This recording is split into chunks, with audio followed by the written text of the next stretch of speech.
Iku sanyatane kucing sarati namun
kandhane siji pemain awit ewet lamun to sinarno ingkang wonten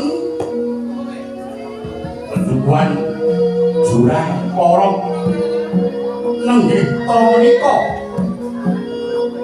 ya Catu Gorotoga ya Sang Tejo Mantri ya Sang Tejo Maya senajan basane Allah wujude nanging ingriku kajibah ngilingaken dhateng para raja ingkang sami kasih watak adukan adigung adiguna ambek angkara budi candala ngajan mekaten turah togok satu borok luhur bebudene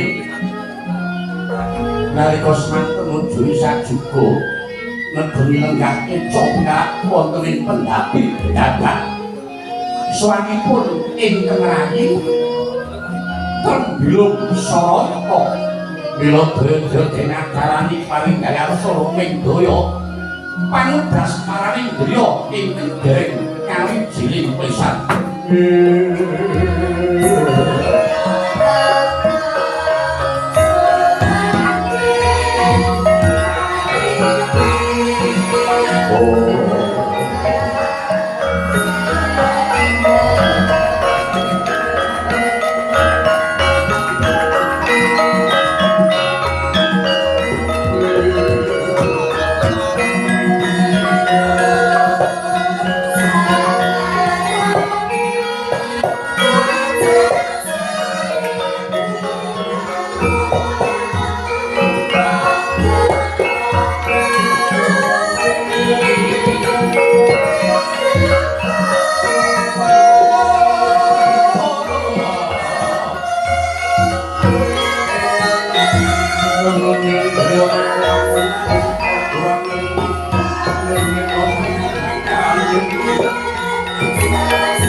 remu sorot ingkang pratangga pati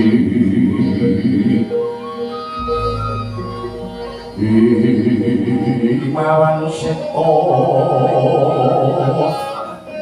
anawi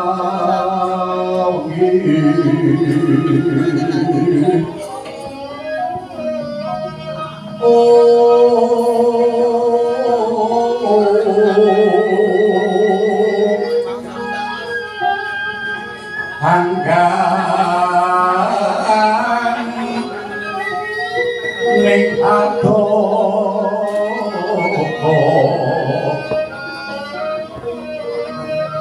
nang pakabu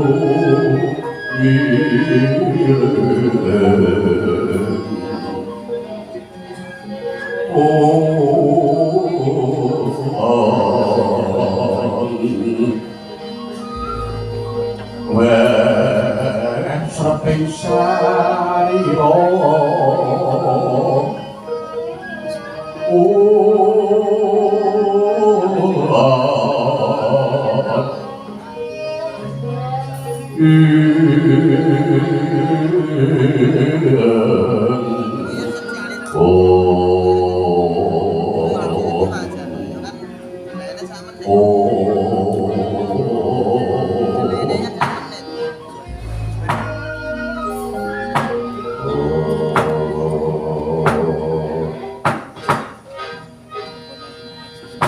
adikku sing tak tresnani Wilung ora yodo sameta tumeka ning sudunge Kakang Munjurang para kene.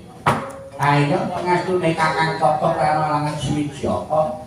Dadiku katur ya Kang arep kebaikku iki Kakangku. Iya tak apa. Aku seneng nang kene iki jan. Kaya tangga karo sing do nang kene iki wis suyut karo Kakang Togok. Ayo monggo bareng aku tekan kene diri nganggo gojak seret lah semangku iki. Piye? Lek trampil-trampil lho saking trampile iki nggon bagian akhir dengunge balak jan. Imbang bali.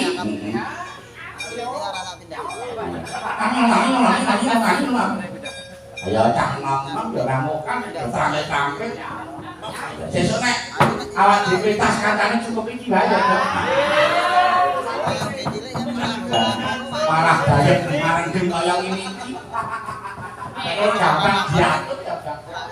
Iya. Lha aja larang-larang kok. Kabeh iso dirembuk. Iya. Seneng aku ngene iki. Kalau muka iso aku ketasan. Besok kandane ngangge ikon aku lho nggih siap. Ya.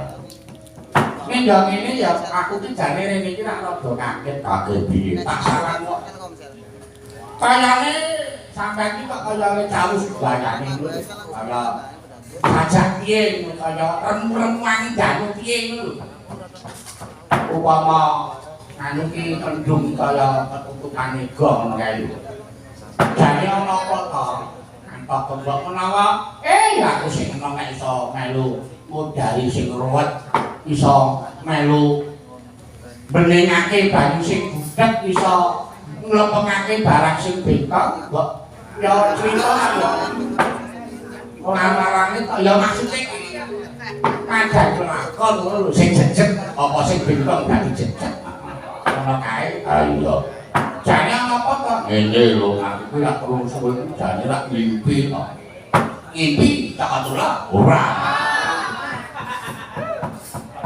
ngambil kowe adukan pembukaan kebun pampun surat udu ngimpi apa tak gelane arek-arek pas aku ora ceritane ngimpi durung suwe aku ora ngimpake Semar adikku lah iki piye Semar tak ceritane rak bar Dharma Wisata Dharma Wisata ki bening ora ana Dharma Wisata ya bening lah ceritane bening kuwi numpak prau paku-paku numpak prau karo anak-anake ning dumadakan ning tengah-tengah segara kuwi dumadakan ana alun geguruan alune gulung praune guring semasa anake doko bak kumpul ketut gegawa banyu lah ora dadi percondoane nek ana apa ya ngono ya kok wis kan kowe dianggep bae dadi kembange wong turu lumrah kok nek sejengane wong turu ki mimpi ngono lah kira-kira batangi turu ki to esuke kowe mbak-mbak ora lah apa ora terus basak kok oh dulu kuwi ngawur bae wingi ngimpi kala wadi kok kaya nemolake semati kok lagi ana ing budaya ana sing arep ngajak karo kaji prakaning Semar ngono lho wah ayo ki lagi dulur ya ora kalane nek menawa yuk awak dhewe klintong-klintong nang Karangkadung kula cilik karo Semar aja lali karo galake kaya tapi kedua ngomong kene yo gawani kaya lu arep sapa aku nggo sopire karo nggo sapa jenenge ibune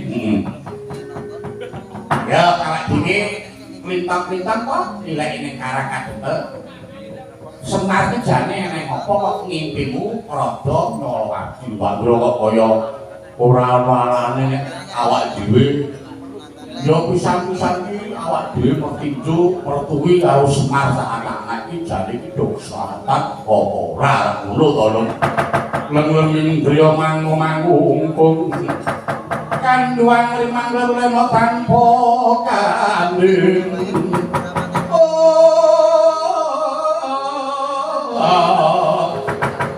yen tanggul somengku tiaku topo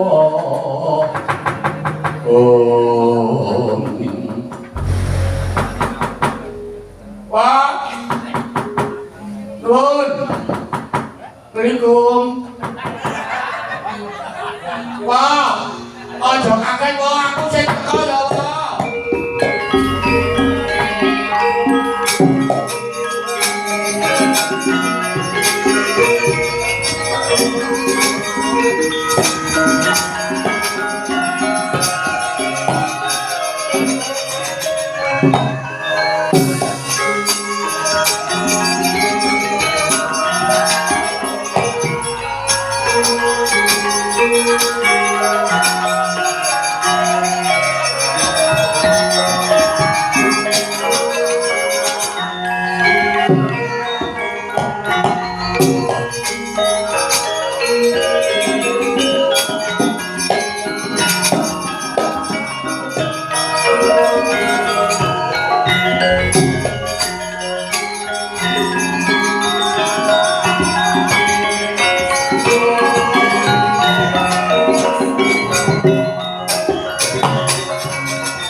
legong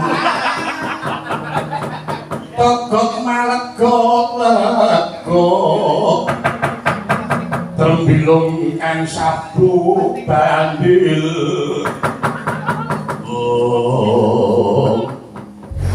ora bakal nyambung paninggal iki rak purunanku bagong lho dosa mentole pengaitune wong togok ora ana suwe Joko suwanku ning jurang kono. Bektiku katon ya Pak Dik, ya tak tampa. Kamu dasane to, Kang. Nek ora sane mesine ya ora tekan kene. Ah, mesti ora gak iki ngatos gak. Wah, kan. Elok temenan saiki suwe rene bukti saiki kok kagok. Jame dinding anyar. Wah, elok saiki tulisane Pak. Rasa wayang gamelan apike kaya ngene kok padha saiki wae. Wah, monggo gayane wah, gayane nang lati barang. Elok tenane. Wayang sekolah iki ana sing kaya kowe, Gong. Wah. Aneh-aneh wae. Kok dingaren tekan kene apa dikongkon karo bapakmu Semar monggo aku sejatine karo bilung lagi arep dolan ing Karangkadung karo titik sedulur. Kok ngerti-ngerti kowe rene ana apa, Gong? Kok men dhewe ora karo dulur-dulurmu, ora karo kakang-kakangmu. Ya ngene ya aku tak cerita sine karo Wataka. Heeh, piye? Ceritane, heeh. Nalika sekolah kuwi aku rak nampa sasmita nek aku kudu bangun desa ning ana sranane ya kuwi kudu disarani nganggo sing jenengane pelem arum manis. Kok pelem arum manis? Pelem Pertaga Jiwa karo Jambu Dipa Nirmala. Mongko sing kagungan pelem Pertaga Jiwa karo Jambu kuwi ora ana liya ya mung pukulan Bathara Guru. Ayo terus aku matur karo kakekne Pak Bapak Semar karo Gareng karo Petro tak kon rawuh ning Sudoku, terus didunoke karo Bapak. Bapak mampet aji pameling Bathara Guru terus rawuh ning omahku. Heeh, terus disagui. Perkara pelem Pertaga Jiwa bakal disagui watone. Watone piye? Watone Semar kuwi kudu gelem nyembah karo Bathara Guru. Iki ana sapa? Ngatasé dulur tuwa kok kon nyembah karo Bathara Guru. Aku jenenge yo aneh. Kuwi jenengane kepengin ning Bengkul Bathara Guru. Ora beda. Aku ku yo wong tuwa. Kakangane Bathara Guru aku dhewe nek kon nyembah karo Bathara Guru yo ora suci. Apa meneh aku sing sedulur bareng. Betul. Ya terus iki malah sing dadi kegayanku nggonku kepengin gawe pelem Pertaga Jiwa karo Jambu Dipa Nirmala kuwi malah kena dienggo gencatan kena dienggo pancatan nggone pukulan Bathara Guru bakal ngendhek marang panguasane kakek Semar lho kuwi supaya Semar ki nyembah karo Bathara Guru. Heeh, terus ya sawetara dadi geger iki tau gelut bila diku syarat wayangan iki ben ana perange ngono. Ora aneh wae. Lah ngono kuwi aku salah gawe karo para dewa dadi gelut sawetara Bathara Guru nyekel Trisula didake karo Semar. Semar gelem dijak ning kayangan ning pakone Bagong Kasembatan sing dadi gegayuhanku. Nek kok pikirku ora penak ya kaya. Ora penak piye? Nek perasaanku sing tak rasa Semar ki Gareng Petro do munggahane kayangan mesti arep dikrenah patine. Mergo ketoke Bathara Guru ki lek ngendika ketoke kaya ora tulus. Mergo saiki akeh to? Akeh piye? Ketoke sing bendina gulang-gulung saben dina nek terus klikong sanggure kuwi wis barang lumrah. Ha iya kok.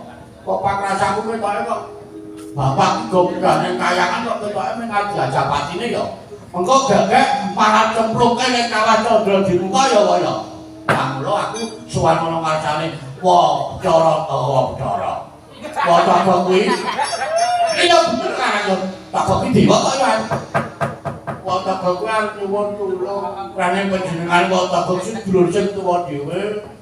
Aku nyuwun pepadang yo aku njaluk solusi, njaluk dalan supaya aku iso nyelametke bapak karo Gareng karo Petro ya wah perkara aku ora sida bangun kayangan kok kayangan perkara aku ora sida bangun desa ora dadi apa nek slametno dulurku nom bapak karo dulurku Gareng Petro ya wah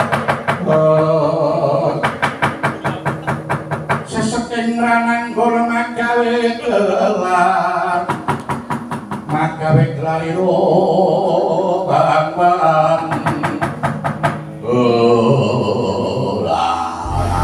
tenan ora itu ujare wong adaplok piye kok tenan lho ndoro dasi sing dadi pangimpenku mau cetha lek iki Semar digawe citraka karo guru wah guru iki pikirane kepiye dulur tuwa kok ning basing long ayo bener guru iki duwe panguwasa ning sing jenenge panguwasa kuwi aja dikuwasani ning panguwasa iki dienggo ngayomi wong dulur tuwa kok malah kon ning basese doan ibarate kon dilatih tungkake iki lak ya wis guru kepiye kuwi iki nek aku sing ora sing ngelingke wah wis amun Wataka sing minangka dadi dulur tuwa ngene iki kudu tangkar tumakar. Yo ning ngene yo kok aku tak tulungi karo kowe. Ning aja nganti metok. Mergo nek aku munggah ning kayangan terus aku melu-melu mengko ndak ayo kepiye wae sing jenenge dulur-dulur iki nek ana regejekane nek ana regejekan iki berarti merangi tangan landesane dengkul ora prayoga padahal piye wong ngene iki carane gawe padang tak nulungi karo kowe ning aja nganti metok aja nganti ketok terus carane mantengo kowe semedi bareng karo aku mongko tak sesuwun karo Jawata kowe mengko dadi apa wis kuwi dienggo jalaran nggonmu bakal caos pitulungan karo Semar karo Gareng lan bakal yo siap wis ayo manteng semedi bareng karo aku bakal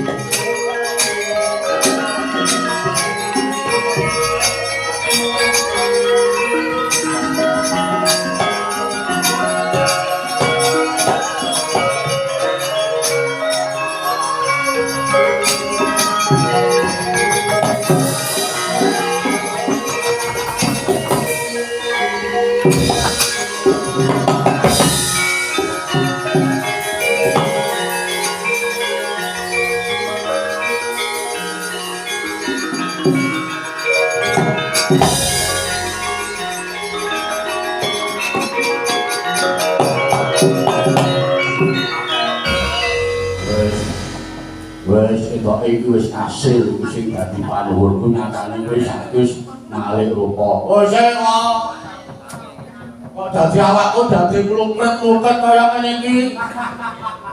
Oh wis lho wis kadhaku dadi sanokon omongane sing bagus. Kowe iki saiki wis arep wujud dadi wong bagus. Dadi wong bagus piye? Omonganku sing alus, kowe iki saiki tak dandani dadi apa kudune krasa ora krasa ya kok kok anu kok saksi kasih kok niku coba sawangan wis kene tak kene kok kaya ora pati duga to aku awakku dadi kumpret lah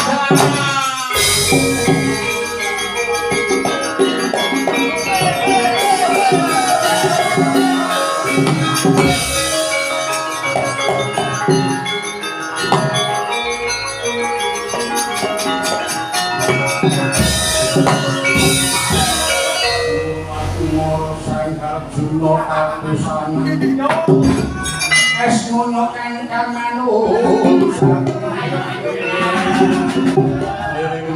di kaman jaman aku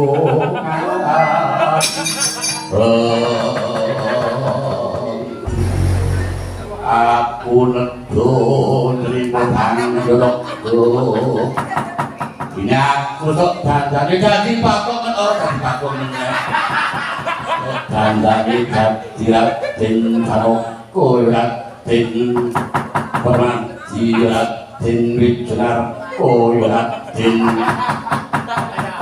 Bidikitri wah malah wangun yo wangun dodan nek yo omongane aja kaya ngono ngono ya aku lagi dadi bagus bali meneh omongane sing halus kok nuwun yo toga dadi ngene iki carane aku dulungi Semar Gareng Petruk apa dene Bagong ora Bagong iya dilali aku carane nulungi Semar Gareng Petruk ngene iki ayo pancen sarane kudu ngono kuwi Pak nuwun yo aku saiki dadi bagus iso tak bensin nom kae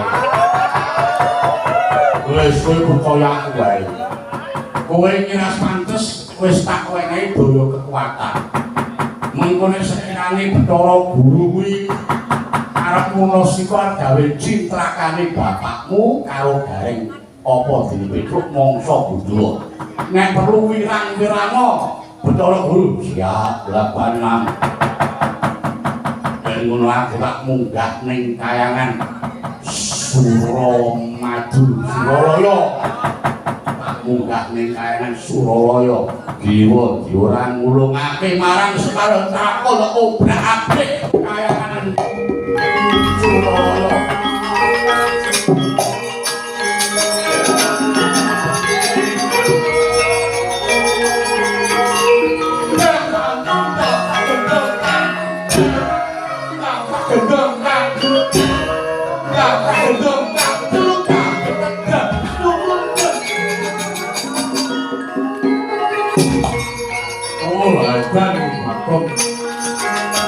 Thank